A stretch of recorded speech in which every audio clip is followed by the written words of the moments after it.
La quête de sens professionnel, la cause que l'on sert. Série vidéo donc pour faire un diagnostic sur la situation professionnelle sur laquelle tu es, si tu te poses des questions de sens, à la fois donc voir ta situation d'aujourd'hui et cette série elle est aussi là pour essayer de se poser les bonnes questions quand on transite vers un autre travail, une autre création, quand on est aussi à son compte ou salarié. Dans le terme quête de sens, il y a bien entendu la cause que l'on sert. C'est quelque chose aujourd'hui qui est assez connu, que les personnes cherchent. On a cette conscience en général morale d'essayer de poser cette conscience, de se poser cette question, ce questionnement sur, eh bien, est-ce que mon travail a du sens? Est-ce que ton travail a du sens par rapport à ce que tu sers? J'aimerais qu'on précise un petit peu ensemble les points à aborder pour questionner justement cette cause.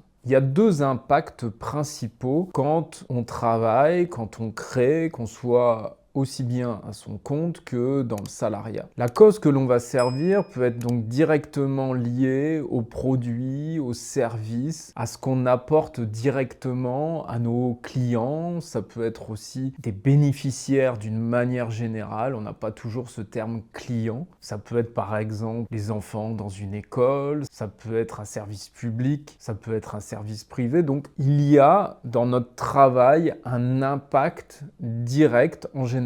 Ça peut arriver que ton métier ne soit pas directement relié à des bénéficiaires, ça peut arriver. En règle générale, on a l'impact assez direct et pour tous les métiers, on a aussi un impact indirect, c'est-à-dire la cause que l'on sert, pas forcément à des personnes directement, mais à l'échelle plus globale, plus mondiale. Donc les causes que l'on va servir, elles peuvent être plus locales, plus globales, et il y a cette question de sens. Sens sur ce qu'on fait, concrètement, qu'est-ce qu'on apporte et aussi à qui, à quoi. Ça peut être un type de public, un type de personne. Ça, c'est important d'aller voir ces éléments parce que tu peux avoir une absence de sens dans ton travail, peut-être parce que les bénéficiaires, les personnes pour qui, par exemple, tu travailles, tu te mets au service, par exemple, de quelqu'un, d'une population, eh bien peut-être qu'elle ne te correspond pas fondamentalement. Il y a des personnes où ça va vraiment faire sens, par exemple, de travailler avec des enfants. Pour d'autres, ça peut être des personnes âgées. Pour d'autres encore, ça peut être des personnes en situation de handicap. Ça peut être des catégories socio-professionnelles différentes. On peut aussi avoir cette cause, un environnement à qui on a envie d'apporter plus spécifiquement nos talents, nos compétences. Et ça fait plus de sens pour nous. C'est dans nos valeurs, c'est dans tes valeurs, c'est dans ton prisme actuel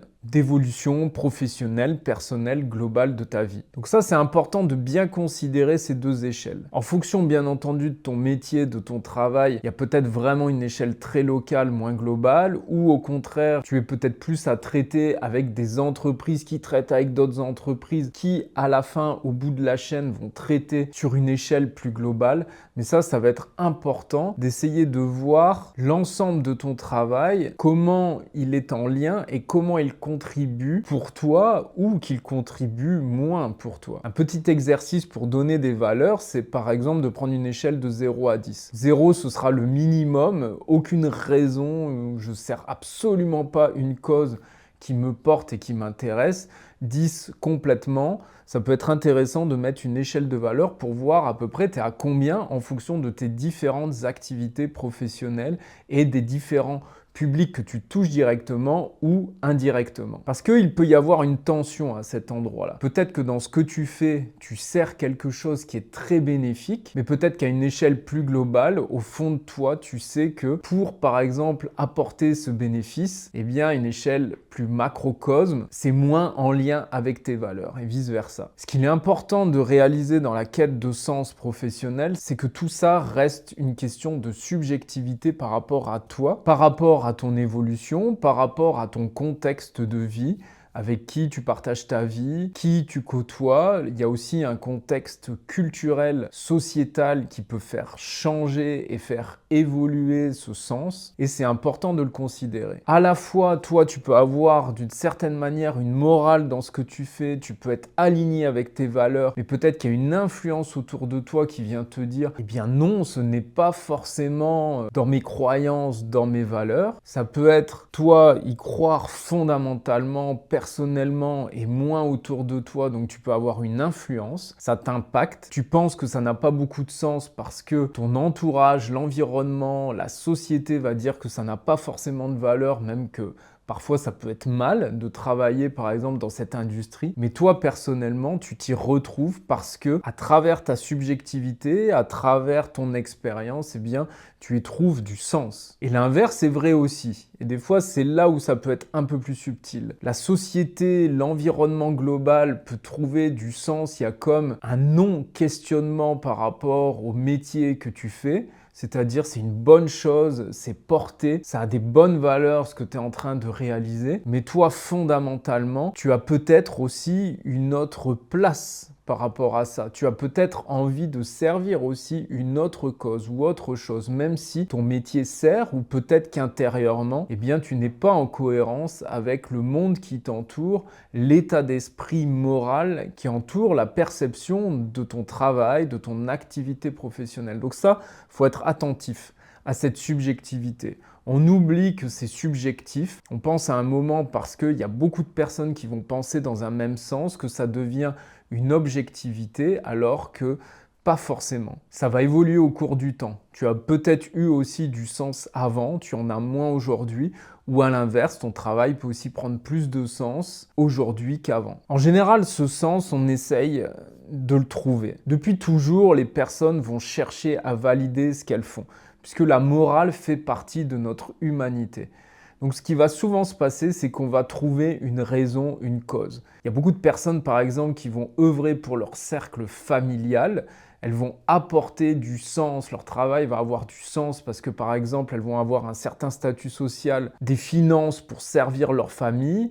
Et ça peut, par exemple, justifier une incohérence de sens à une échelle plus globale. Donc, on va valider souvent le sens de ce que l'on fait. On va se trouver des raisons, on va se trouver des causes. Mais de plus en plus, le mal-être qu'on va ressentir en soi, dans son fort intérieur, de ne pas se sentir épanoui quand on questionne le sens de la vie professionnelle, c'est parce que, eh bien, il y a un problème d'intégrité, de vibration intérieure, il y a une résonance qui ne se fait pas. Donc quand on n'est que dans une forme de justification hyper rationnelle, un peu coupée de notre cœur, de ce qui nous anime dans notre globalité, on peut avoir un mal-être qui va émerger de plus en plus. La nourriture qu'on va ressentir, la nourriture que tu ne vas pas ressentir, peut contrer cette stratégie un petit peu intellectuelle de se faire croire à un moment que ce que nous faisons, eh bien, ça a du sens. Donc ça va être important, avec honnêteté et intégrité, d'interroger cette dynamique et cette dimension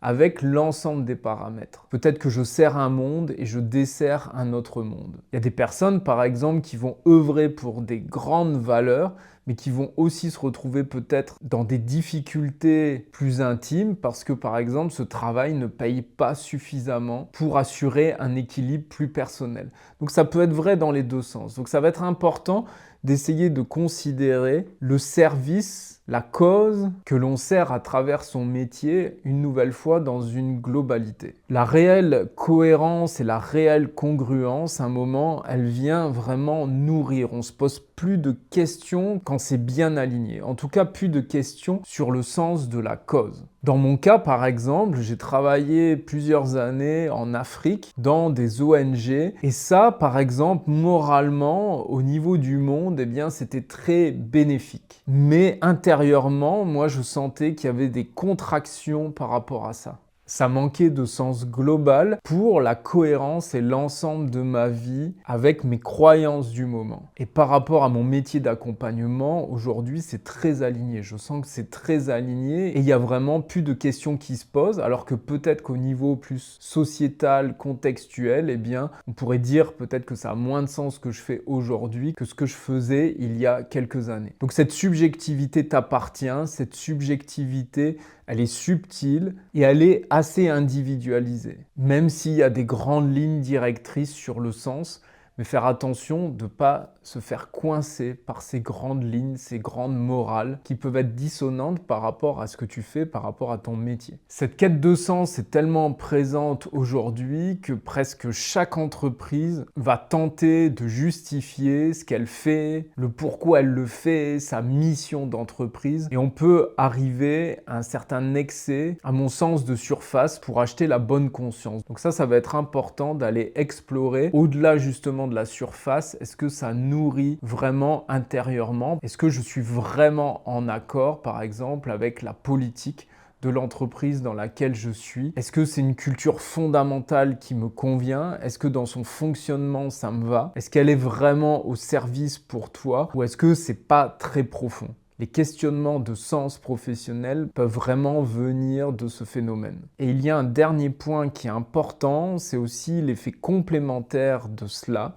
C'est-à-dire que tu peux très bien faire un métier, certaines personnes peuvent très bien faire un métier qui n'a pas beaucoup de sens, qui peut être même jugé comme un petit boulot, comme un petit travail et qui n'a finalement pas vraiment d'impact. Eh bien ça, c'est important de le questionner. Une nouvelle fois, une anecdote personnelle. J'ai habité par exemple pendant 1 an dans un village en face d'une supérette, une supérette classique, qui avait rien de particulier, qui vendait des produits on ne peut plus classiques, importés, pas forcément locaux. Donc d'une certaine manière, on n'aurait pas pu forcément dire que ça avait beaucoup de sens, qu'en termes d'impact, eh bien peut-être que ce n'est pas la chose qui avait le plus de sens, mais le gérant de cette boutique, la manière dont il était, de l'avoir côtoyé pendant 1 an, j'ai vu que son rôle au sein du village était très lumineux. C'était très lumineux parce que c'était quelqu'un qui, à travers sa boutique, à travers sa supérette alimentaire, eh bien, il connectait du monde, il apportait une vie dans ce petit village, il apportait des services à de nombreuses personnes. Moi-même, il m'avait mis en lien à un certain moment sur un besoin personnel et je sentais qu'il était au cœur du village. Donc, d'une manière extérieure, on pourrait dire eh bien, que ça n'avait pas forcément beaucoup de sens, mais pour moi, c'était quelqu'un qui était pleinement aligné à être là, à tenir cette boutique qui était un peu difficile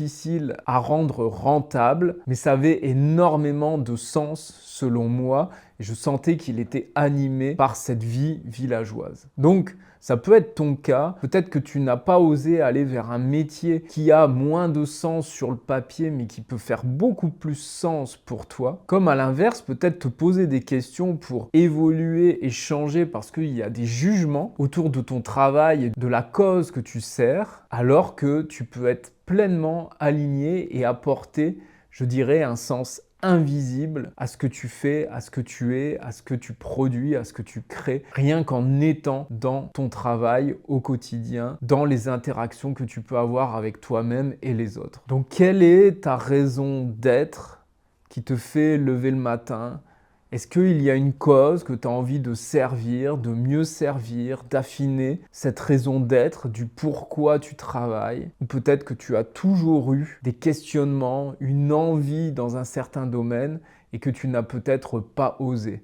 Oser l'art, oser la beauté, oser servir une cause qui est peut-être moins populaire, mais qui a du sens pour toi. Si tu souhaites aller plus loin, il y a un petit quiz dans la description pour faire un petit diagnostic de ta situation professionnelle. Et n'hésite pas à me poser des questions ou à apporter ton témoignage dans les commentaires. Merci de ton écoute, à bientôt.